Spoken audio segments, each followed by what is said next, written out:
Hi everyone, you're welcome to Social Peace Channel once again. On the news today, Niger News reports by Richard Ogunsile that 20 students die as deadly disease surfaces in Yobe. A deadly disease suspected of being meningitis has reportedly claimed the lives of at least 20 students from several boarding public schools in Yobe State. Reports obtained by Niger News on Tuesday evening revealed that the disease has spread in Potiskum, Fika and Fune local government areas of the state. According to Daily Trust, the latest fatalities occurred in Government Science Technical College, Government Girls Science Technical College, and Federal Government Girls College, all located in Potiskum local government.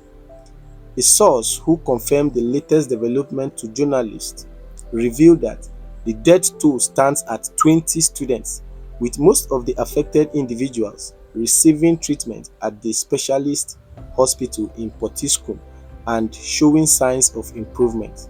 Responding to the incident, the Commissioner for Basic and Secondary Education, Dr. Mohammed Sani Idris, revealed the outbreak and the suspected cause of meningitis, stating that 20 students had lost their lives. In response to the situation, Governor Mai Mala Buni has instructed the State Ministry of Education to temporarily relocate to Potiskum. Niger News understands. The commissioner further verified that a number of students were admitted to Potiskum Specialist Hospital. He said, "This disease is from God and you can't run away from it once it comes. But we must wake up to fight this outbreak to curtail it from spreading to other areas." After this outbreak hit the Government Science Technical College, Potiskum, and two other secondary schools, I, as Commissioner, my Permanent Secretary and the Executive Secretary of the State Science Technical Board, as well as the Chairman of the Teaching Service Board, have been relocated to Potiskum temporarily. I had a meeting with the principals of these three secondary schools to join hands together and fight this disease. We have packed out ambulances in all these schools for emergency cases. We also assigned 3 teachers to work for 3 hours in the classes, checking the conditions of these students who are not affected. After 3 hours, another 3 teachers will take over from them, checking the health condition of these unaffected students, asking them if they are not feeling fine or have new reactions in their bodies. We are doing this 24-hour service as proactive measures to ensure that we curtail this disease. At least 17 students have died in 2 secondary schools belonging to Yobe State government, while one lady from the Federal Government Girls College also died as a result of this disease. I cannot give you the number of the affected students now because there are students who are in isolation centers in their schools. We also have some students who are currently receiving treatment in the hospital due to their health conditions. We received a report that this disease has spread to some schools in Fika and Fune local government areas, but so far we have a record of 20 students who died in both primary and secondary schools in the state after finding new cases in Gadaka and Jajere villages, which are under Fika and Fune local government areas. His Excellency Governor Mai Mala Buni had directed the Ministry of Health to send their medical team, doctors and technicians, to investigate the cause of this outbreak and provide drugs and other medication. We thank God the students are doing well. We are hoping that things will get better.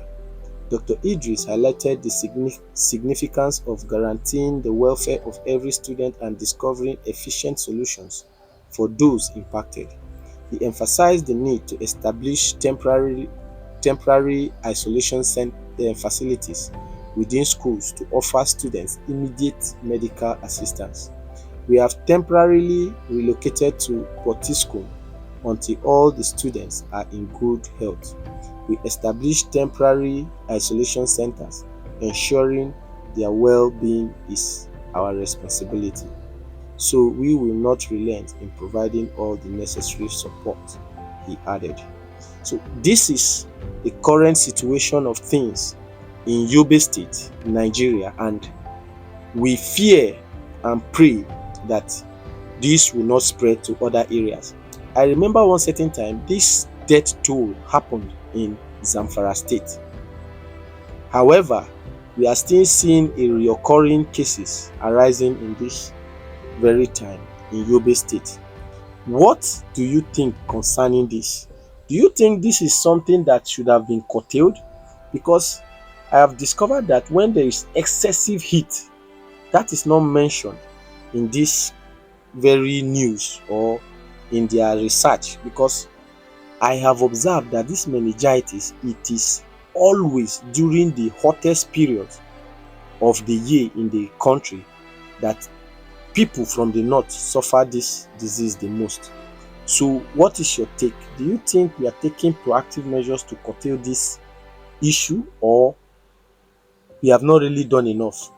They say prevention is better than cure. But here we have, like the Zamfara case that I mentioned, lots of people died during that period, and this thing is happening in Yobe again. What are the government doing in terms of trying to see that we prevent certain things that we can monitor? We can track them. We can say, okay, these things, their possibility is very, very high. And so this is what we are supposed to do. So meningitis, for those of us that don't know, is an inflammation of the brain and spinal cord membranes. So when the membranes of the brain and spinal cord occurs, inflammation, when there is an inflammation in the membrane of the brain and the spinal cord, that is what is called meningitis. So what is your take concerning this news that has come up? We are seeing them taking proactive measures by the words that they have told us. But what do you think in terms of prevention? Do you think they have really done well? What is our president doing? People are dying. They need to take steps to see that people don't just lose life, because we are human beings. We are not goats. So what is your take on this? Drop your comments. Let's know your opinion. Please like my videos, share them. Let many other people who are out there get to know what is happening in the country, and let's also hear their reactions. And if this is the first time you are coming on my channel, don't forget and don't hesitate to subscribe. Until I see you some other time, I remain your chief host, Great Shinwonder. Thanks for coming. Bye.